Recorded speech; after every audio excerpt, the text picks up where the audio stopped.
Ah oui, papa, maman, cher honorable, chère excellence, votre satisfaction est notre devoir. Voici la solution rapide pour toute activité de transactions immobilières en RDC. Pour la vente, l'achat, la gestion, l'estimation et la mise en location de vos biens meubles et immeubles, contactez l'Agence congolaise de prestations et services. Vous avez une parcelle à vendre, un terrain, une villa, une concession, un bureau et un appartement à vendre ou à louer partout en RD. Oji mamacita, Oji mamacita, tu te de qui de moi de nous pour t'acheter des cimasa. Vas-y mamacita, Oji mamacita, en plan ensemble je t'ai dit j'étais à travers les Milinga. Oji mamacita, Oji mamacita, tu te de qui de moi de nous pour t'acheter des cimasa. Oji mamacita, en plan ensemble je t'ai dit j'étais à travers les Milinga. Quand je pense à toi je suis pas allé, je suis BG encore. Tu t'en fous de mes reproches et de mes erreurs qui sont moches. La bonne j'arrange mes souvenirs dans la rage, je deviens rage quand je suis dans le...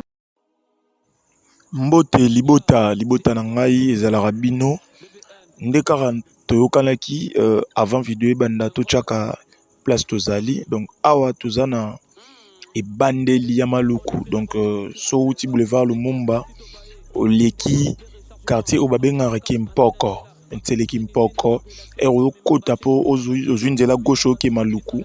Donc omona cité Ngamanzo.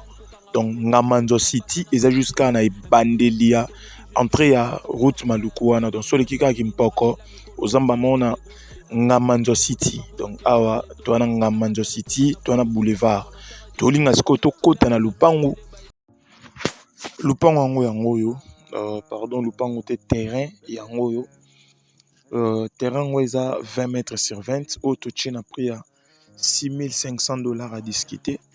Na bandeli 20 mètres sur 20 totie na prix ya $6,500 discuter. Bomona ba borne yango donc lupango eza borné. Borne yango yo tozotambola donc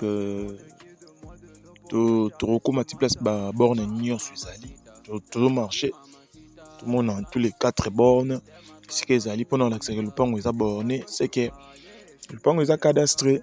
Donc terrain eza ya 20 mètres sur 20 totie na prix ya $6,500 à discuter légèrement pour na minute oyo toza nde na posa ya mbongo. Donc nde kaka nalobaka toujours soki bomoni totie lupango agence na biso etie lupango, c'est que bakolo nango baza na posa ya mbongo. Donc yango oyo bomoni baborne nyonso esika ezali totambola partout tolakisa baborne.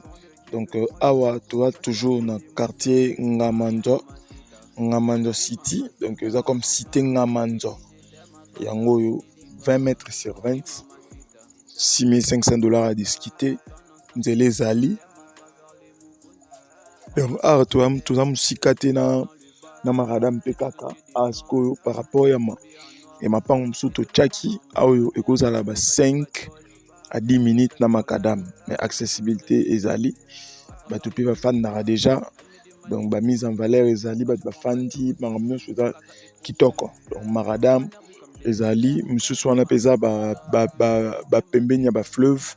Donc biloko ya bien ezali. Donc mpona baoyo bakoza intéressé nde kaka tomesana déjà kosala kobenga biso na numéro eza wana tosolola soki esengi visite, on est là pour la visite. Commentaire de discussion na commentaire te pour esala moins bien soki question ezali okoki poser mais discussion pris na commentaire en tout cas toko répondre te soki oza na posa ya négociation à prix wat numéro eza wana obengi biso soit tokomeli biso toko répondre yo. Voilà, donc ande na baki toana na Ngamanzo City oyo eza cité moko ya sika oyo nzambe asali mikolo. Donc biza biloko reprofiter kosomba po lelo lobi bato ba comprendre pour bato déjà ba comprendre mais ba comprendre non bien te bato ba comprendre bien makambo ozala cher. Donc yango wana oyo nyonso akoza intéressé kobenga biso toujours soit kokomela biso na WhatsApp tozali mpona korépondre. Merci beaucoup. $6,500 à discuter. Bye. Ah, bébé, attends.